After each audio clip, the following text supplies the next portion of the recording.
noite. No programa de hoje falaremos sobre investigação criminal, que é o ponto de partida da persecução penal. É o início da atividade de verificação de determinado fato supostamente criminoso. Boa noite. A investigação criminal apresenta fatos cronológicos, motivação dos criminosos e o contexto e os detalhes técnicos e científicos que podem elucidar os crimes. Boa noite. E para poder falar melhor sobre esse assunto, receberemos hoje o vereador Eduardo do Prado, que já foi titular da DECOM, já representou a DENARC por 5 anos e é atualmente supervisor da Polícia Civil do Estado de Goiás. Boa noite. Eu gostaria de convidar a todos a conhecer o nosso canal no YouTube e nosso Instagram, @Debatendo Direito. Nós vamos para um rápido intervalo e voltamos já já.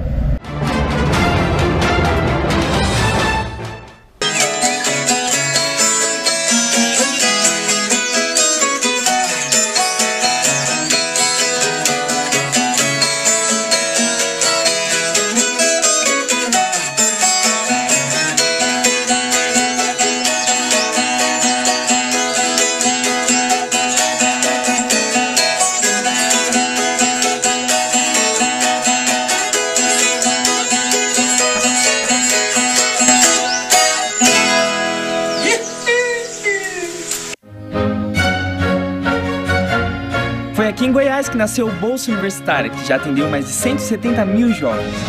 Hoje são muitos os estudantes que estão na faculdade e que têm uma oportunidade que seus pais, por exemplo, nunca tiveram. Mas é preciso avançar sempre.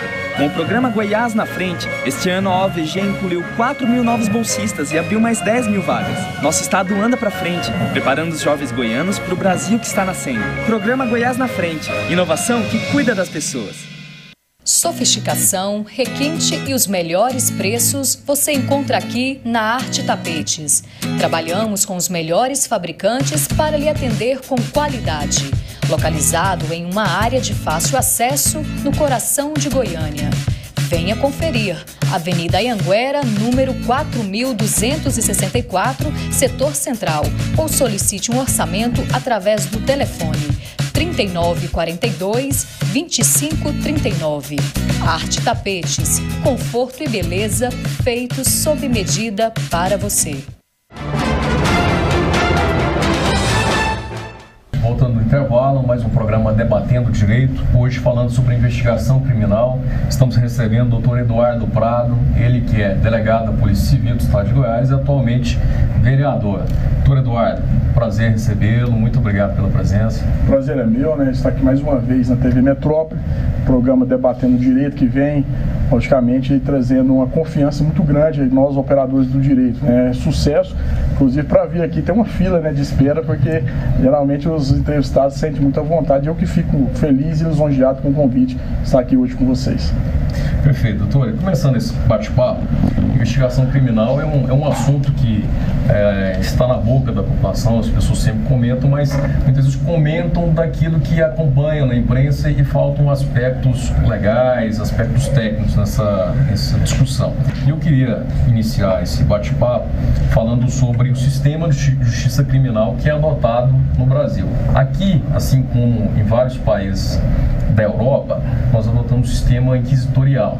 O que significa esse sistema? Qual que é a diferença do outro existente? Explica um pouquinho essa questão. Na verdade, o sistema inquisitorial, nós colocamos o inquérito como um procedimento administrativo que o delegado comanda a investigação, em tese não tem um contraditório, né, para que o investigado possa se defender. Seria um objeto de investigação, nós como delegados, nós no caso fazemos todos os procedimentos e acaba que o investigado não tem o direito de ampla defesa ou do contraditório na fase de investigação, ou seja, na fase do inquérito policial. Hoje tende-se a mitigar essa questão, né? A questão justamente que você disse aí, do sistema acusatório acaba se mitigando, até porque teve uma alteração na legislação agora, em que o próprio advogado tem o direito legal de você de acompanhar o seu cliente na delegacia e também formular algumas perguntas.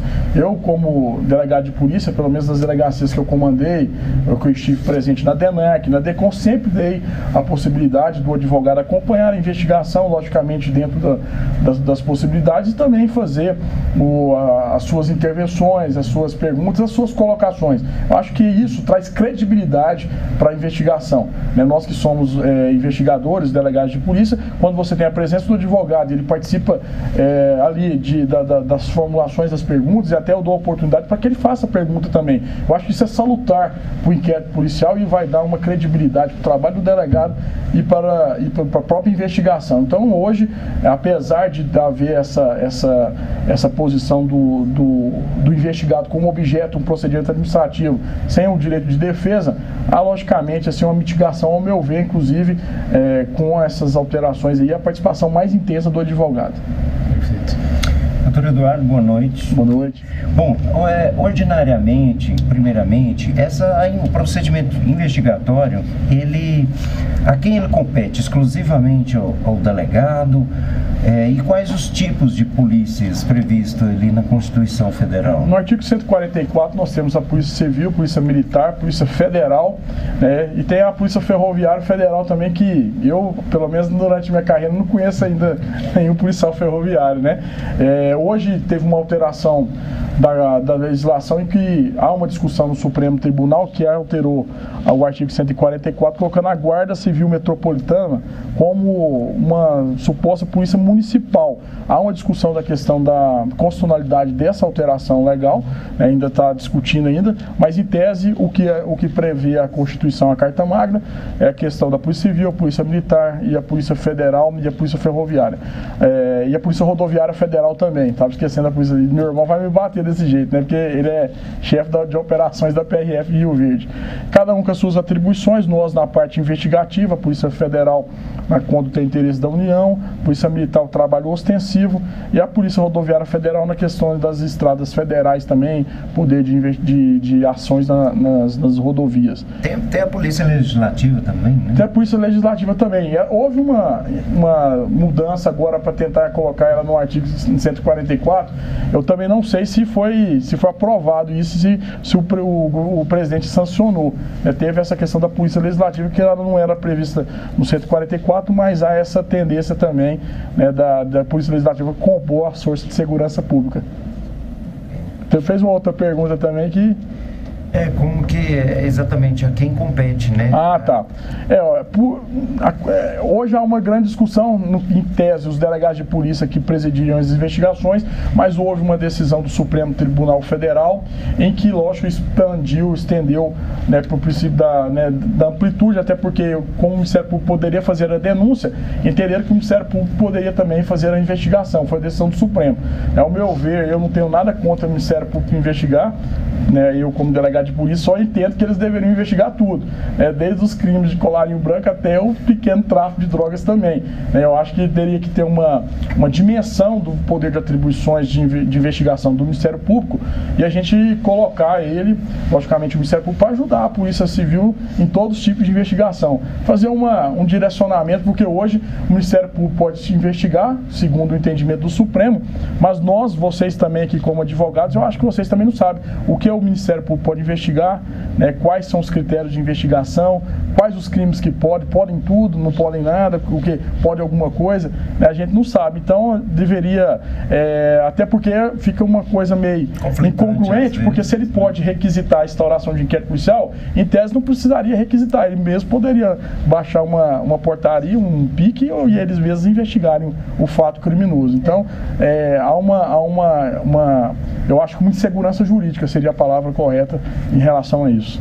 Doutor Eduardo, boa noite. Boa noite. E é um prazer estar aqui recebendo o senhor no programa, e é exatamente o tema da minha pergunta, que eu havia separado para poder esclarecer melhor aos nossos telespectadores, exatamente em relação ao Ministério Público. Então, ele é o titular da ação penal.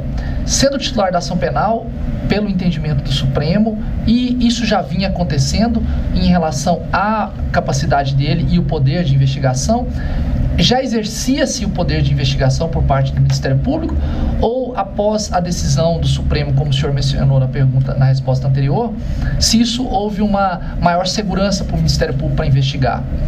Anteriormente dessa decisão do Supremo inclusive teve alguns questionamentos, né, em algumas investigações, principalmente na questão dessas improbidades administrativas em relação à participação do Ministério Público, né? Teve algumas investigações em tese do Ministério Público Federal que foram questionadas judicialmente da validade ou não, da nulidade das provas em relação às atribuições do Ministério Público poder ou não investigar. Com essa decisão do Supremo ficou logicamente mais claro e evidente que o Ministério Público pode se investigar, justamente baseado que quem pode mais, pode o menos. Seria a questão da poder oferecer a denúncia, então eles podem também fazer a investigação.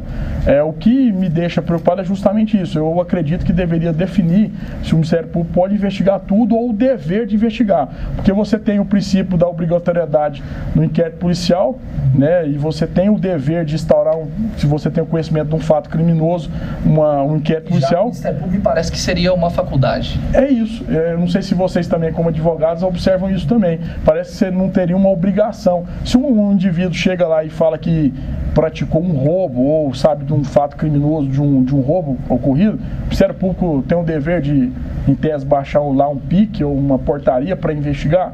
Essa é a minha dúvida. Então, parece que a gente observa trabalhos sérios. Por exemplo, o GAECO aqui trabalha de uma forma muito séria. Conheço vários promotores, inclusive são meus amigos, né, já participamos de investigações em conjunto. Mas, assim, há uma insegurança jurídica, ao meu ver, né, porque você não sabe se o Ministério Público pode ou se ele deve, ou quais crimes ele pode investigar ou quais ele deve investigar. Essa é a minha dúvida. Não sei se também vocês concordam comigo, né? Minha dúvida é justamente essa. Ok. Doutor Eduardo, boa noite. Boa noite. E as famosas comissões parlamentares de inquérito? Elas podem investigar?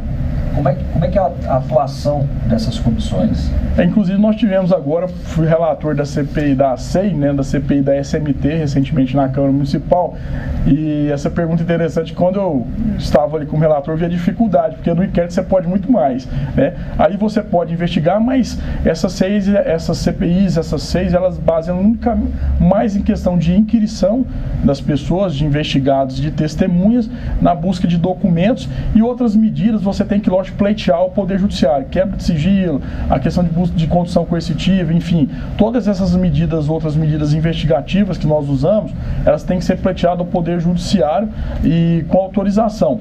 E há limites também, em caso de interceptação telefônica, outras medidas que não cabem nas CPIs, né? Lógico, lá no inquérito é muito mais amplo do que uma SEI. Daí porque geralmente baseia-se única e exclusivamente em questão de inquirições e análises documentais. Então, o poder investigativo de uma CPI, ao meu ver, como delegado de polícia, estando já participando de uma, é muito restrito em relação a um inquérito policial que é muito mais amplo, tem muito mais ferramentas para que a gente possa utilizar numa investigação criminal. Doutor Eduardo, se a investigação do Ministério Público tem em volta uma série de dúvidas, né, com relação a limites, competências, tudo mais, obrigatoriedade ou não, se as CPIs também, se não dúvidas, a gente percebe de forma constante que há, por parte dos parlamentares, que são as pessoas encarregadas de fazer, que há um uso político, né, dessa investigação que é prevista constitucionalmente.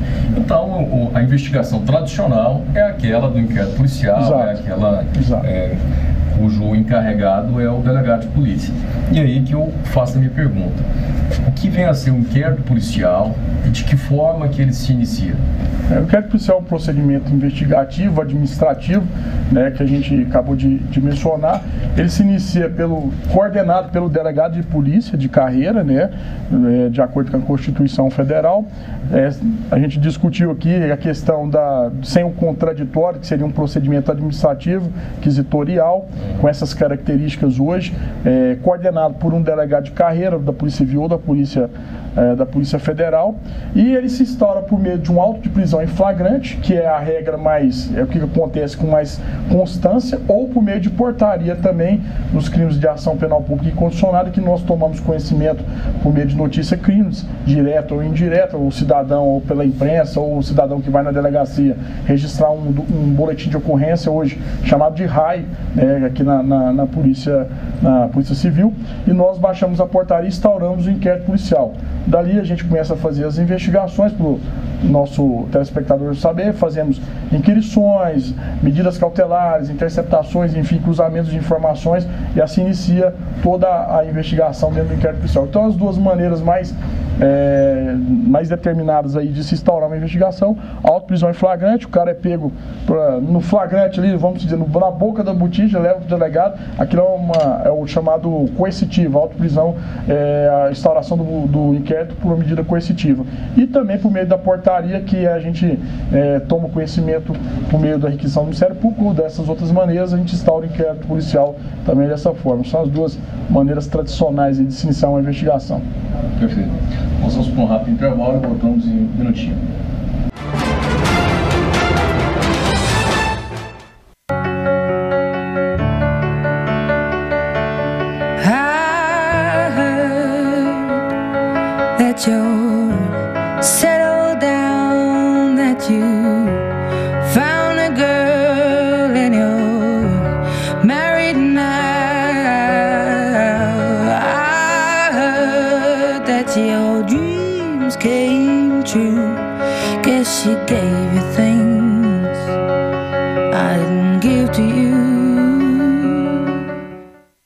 Fundada em 1997, a Controle Assessoria Empresarial possui ampla visão nos parâmetros de implantação de empresas de pequeno, médio e grande porte. Sua vasta experiência permite analisar os diversos aspectos organizacionais e gestão empresarial, otimizando recursos, maximizando resultados e minimizando riscos naturais do mercado. A Controle oferece assessoria comercial e contábil. Controle Empresa, compromisso, responsabilidade, determinação e altruísmo. Rua 1145, 204, Setor Marista, Goiânia. Fone 3095-4434.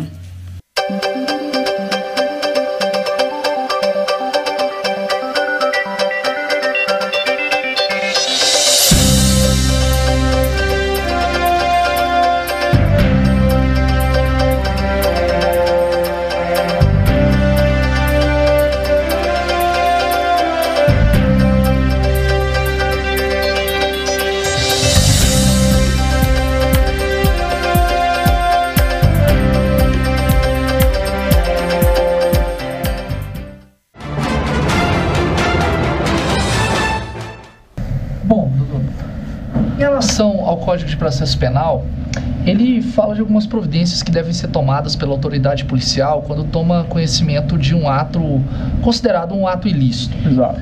E o senhor poderia nos esclarecer a nós e aos telespectadores essas providências quais são, em síntese, basicamente quais são essas providências que devem ser tomadas pela autoridade policial nesse momento? No artigo 6º do CPP, ele elenca ali várias medidas que o delegado da autoridade policial, ao tomar conhecimento de um fato criminoso, deve proceder.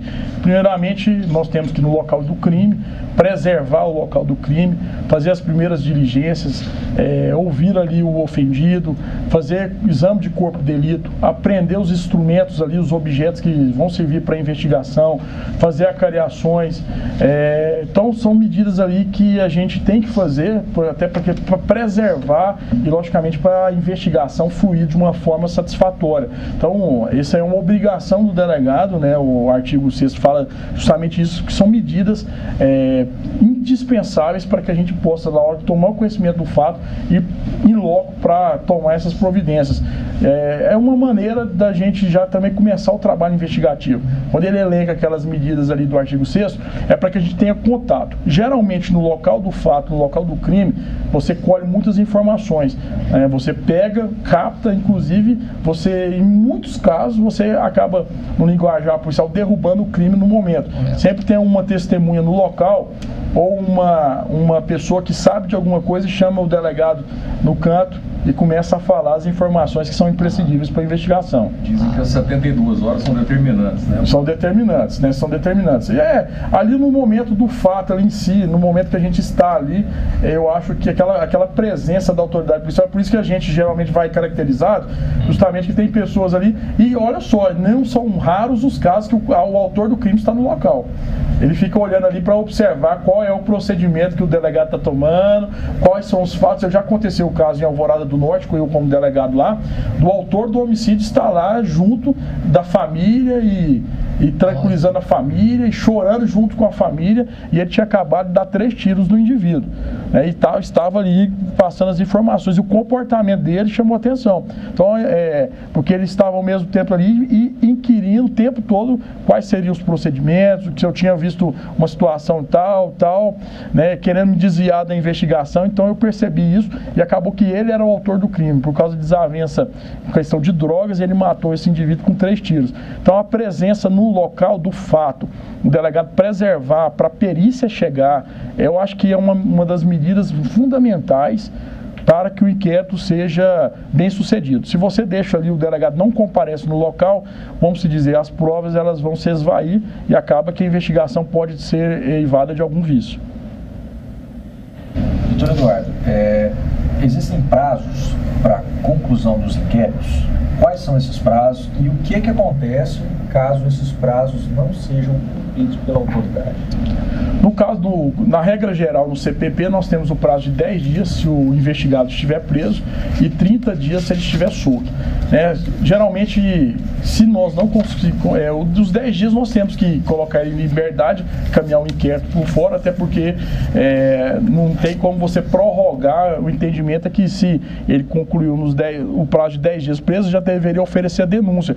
Se ultrapassar, geralmente o juiz coloca em liberdade, o delegado pode até responder por algum abuso, né? Agora, em relação ao prazo de 30 dias, há um artigo no Código de Processo Penal que diz que se a investigação for de grande complexidade, nós podemos pleitear um aumento do prazo e o juiz decidir da seguinte forma, né? E aí fixa o juiz, não fixa qual é o prazo que o juiz pode aumentar, né, para que a gente possa fazer a investigação.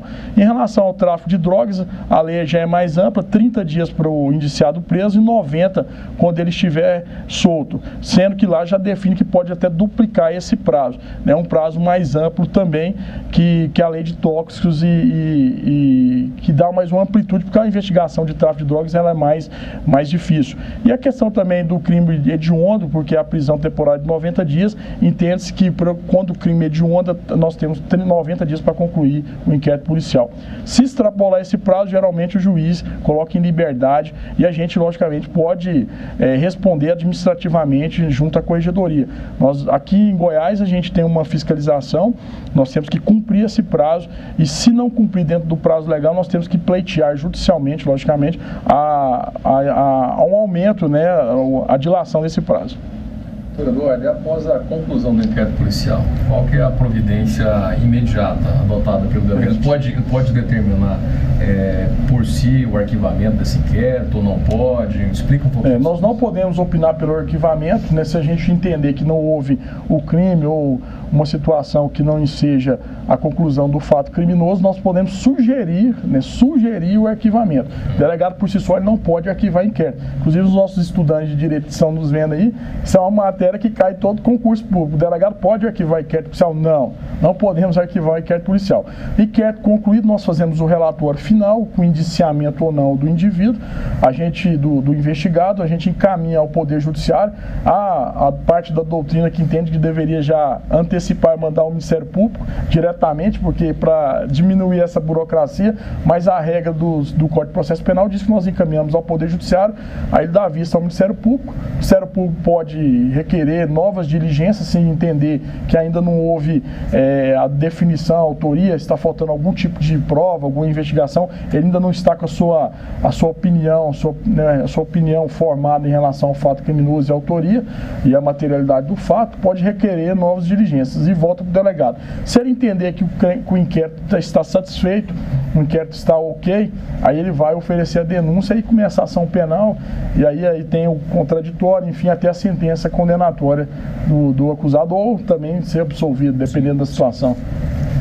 Muito bem, doutor Eduardo. E com relação às tecnologias no procedimento de investigação, nós observamos aí até vários filmes de TV, né? Tem vários seriados aí de investigação com técnicas assim inovadoras, né?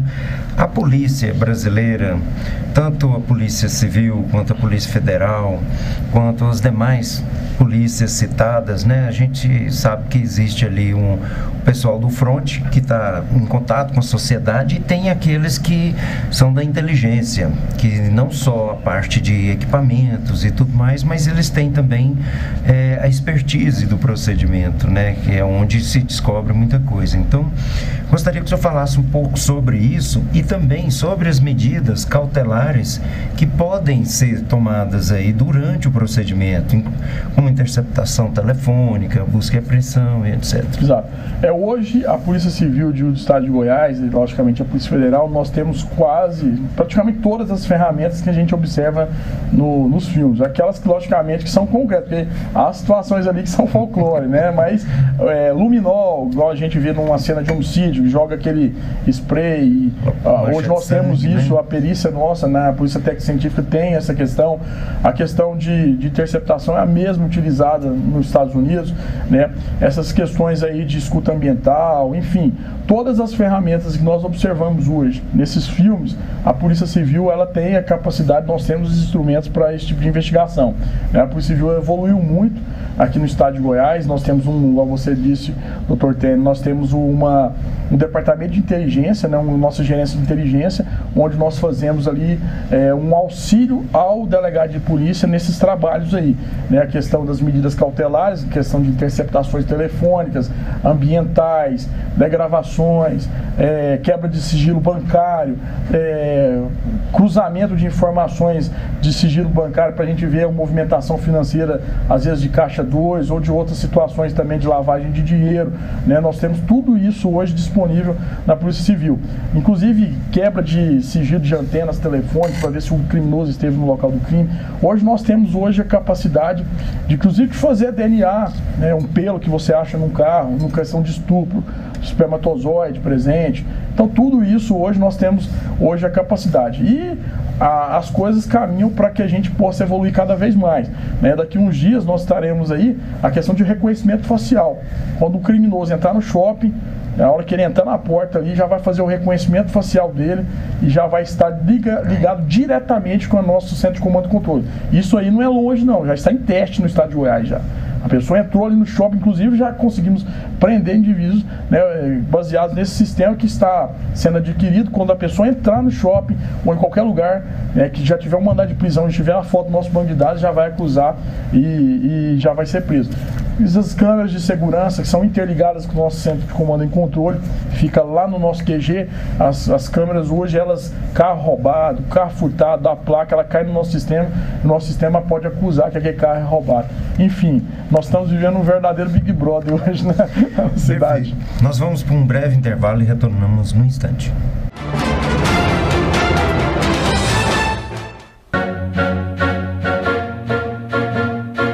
De saber sobre habitação. Vão ser construídas novas casas? Aqui em Goiás nasceram o Cheque Reforma e o Cheque Mais Moradia, programas que já ajudaram mais de 175 mil famílias goianas a realizarem o sonho da casa própria. Agora, com o novo programa Goiás na Frente, serão construídas 30 mil novas casas populares, junto com a Caixa Econômica Federal e os municípios. E tem mais. Com recursos já garantidos, o governo de Goiás vai promover a saúde preventiva com um grande volume de investimentos em saneamento, concluindo obras estratégicas em diferentes regiões do estado. Juntas, habitação e saneamento vão receber recursos superiores a R$1,5 bilhão e gerar milhares de empregos para os goianos. É Goiás na Frente, investindo na qualidade de vida da nossa gente. Programa Goiás na Frente. Inovação que cuida das pessoas.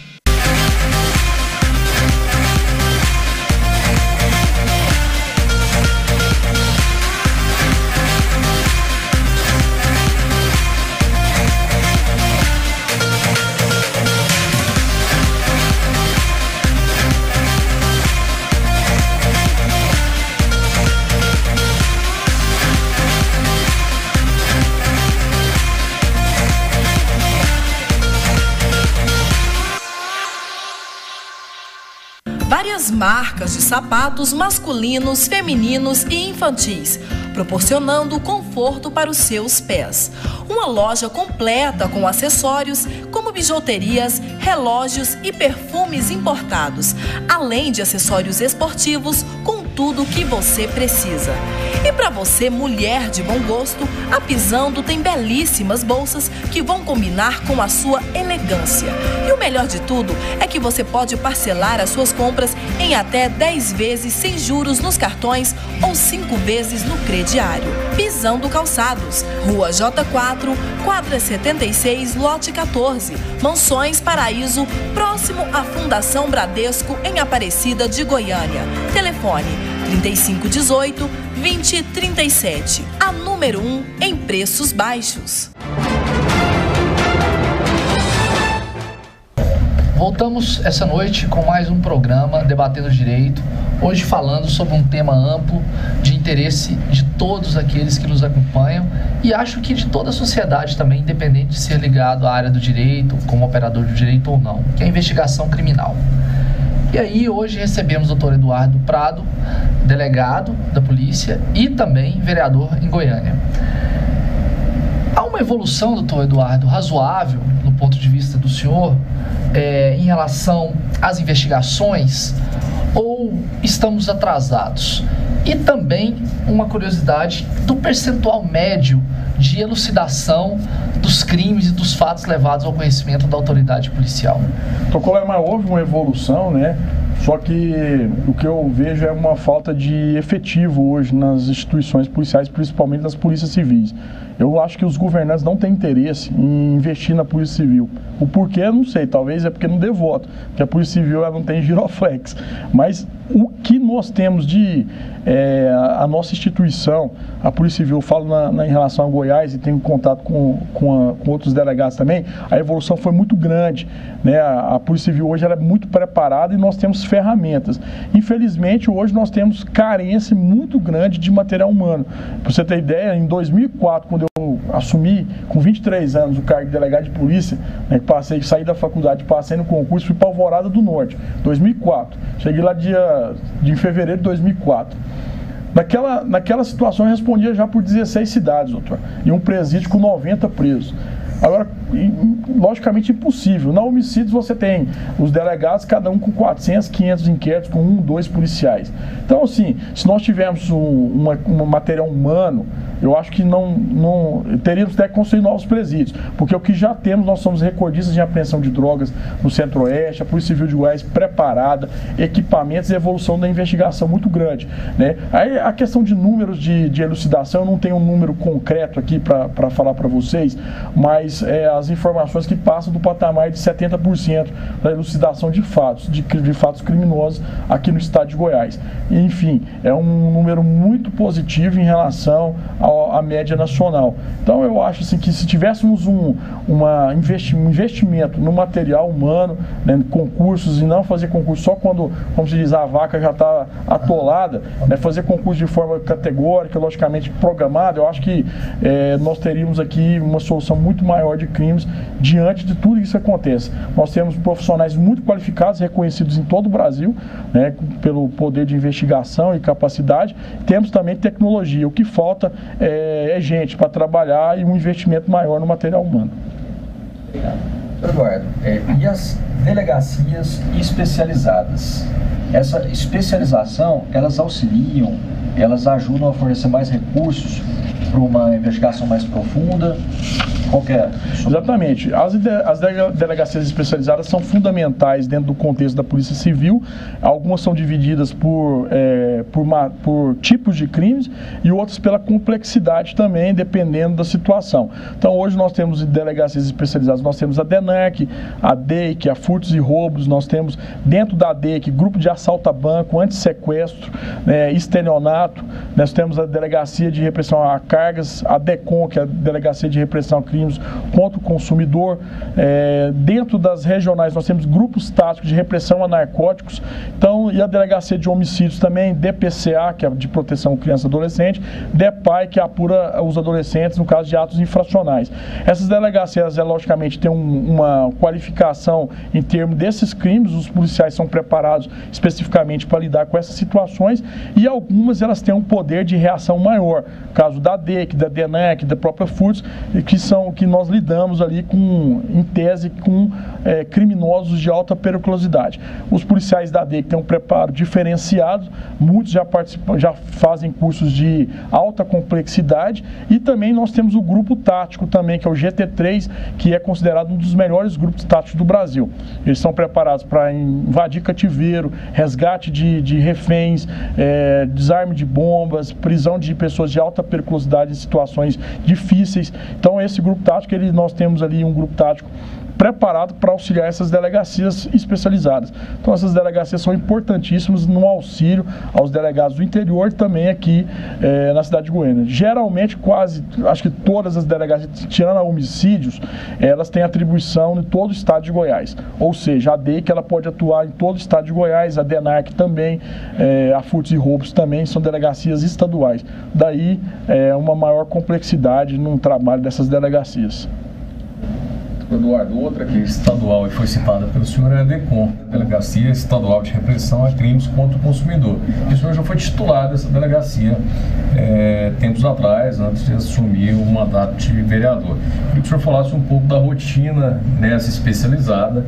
A gente acompanha e sabe que é um ambiente muitas vezes complicado, difícil, né? Especialmente por conta da questão relacionada ao fornecimento de combustível. Exato. E qual que é a relação da DECOM com o PROCON, com os PROCONs, estadual e municipal? Quando nós assumimos a delegacia, a DECOM, a primeira coisa que nós fizemos foi levar uma equipe honesta para lá. Eu sou uma pessoa muito criteriosa com isso. Os advogados, vocês sabem do meu trabalho como delegado, conhecem a minha maneira de trabalhar, então eu levei uma equipe que eu confiava e falei assim, a DECOM nós temos que ser destaque no Brasil. Nós temos que trabalhar para ser referência. Aproximamos, uma das metas minhas foi aproximar dos órgãos de fiscalização, que faz a questão da polícia administrativa, que são os órgãos que fiscalizam dentro do Poder Executivo, e nós fazemos a parte criminal. Então o que nós fizemos? Eu aproximei do PROCON, do PROCON estadual, municipal, a doutora Darlene é delegada de polícia, né, muito amiga minha, aproximei também do pessoal da ANP, da Agência Nacional de Petróleo, do pessoal da Vigilância Sanitária, enfim, todos esses órgãos de fiscalização do Inmetro, nós fizemos essas parcerias para quê? Para que a gente pudesse trabalhar em conjunto. Em relação à DECOM, nós fizemos um trabalho muito incisivo na questão dos combustíveis, na questão da qualidade, pegamos mais de 50 mil litros de combustíveis, questão do cartel de combustível, é uma questão que sempre vem à tona. Hoje no Brasil, infelizmente, os combustíveis, eles não são fixados por lei, ou seja, a livre iniciativa pode colocar qualquer preço, então os postos sempre alegam que um aumentou aqui, o outro aumenta por questão da livre iniciativa. Mas uma dificuldade de provar alinhamento de preço, vocês que são advogados, os juízes, a jurisprudência, o entendimento jurisprudencial é de que para você provar o cartel, você tem que provar um conluio prévio, um alinhamento prévio, uma comunicação entre os proprietários de postos antes daquele aumento. Ou seja, por meio de conversas, interceptações, ou por meio de reuniões, igual nós estamos reunidos, vamos aumentar em tal dia. E isso é que eles entendem que o aumento por si só de todo mundo igual não configuraria. O que é difícil de se provar, até porque hoje eles estão espertos em relação a isso. Mas naquele aumento que teve em 2014, 2015, que aumentaram tudo de uma vez só num dia, depois diminuíram tudo de uma vez só, com provas documentais e testemunhais, algumas pessoas falando que, inclusive, foram ameaçadas por motociclistas que rondavam e diziam que tinha que aumentar naquele horário, tal preço, eu consegui identificar algumas situações que, ao meu ver, provavam alinhamento de preço. Indicei 100 proprietários de postos aqui de Goiânia pelo alinhamento por cartel. Eu digo para as pessoas que minha parte eu fiz, né? Esse inquérito deve estar em algumas das várias criminais, não sei dali para frente qual foi o andamento da situação. Depois nós enfrentamos também a questão de supermercados aqui em Goiânia que vendiam produtos adulterados, queijo podre que eram refeitos para vender para o consumidor, carne podre vencida com mau cheiro, passava-se um líquido na carne para vender para o consumidor.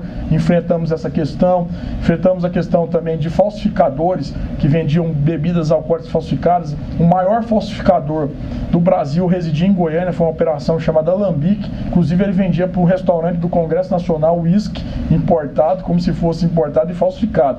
E os jornalistas falavam: doutor, isso aqui parece mais um uísque verdadeiro. O cara é realmente um químico, né? É um profissional expert na área de falsificação.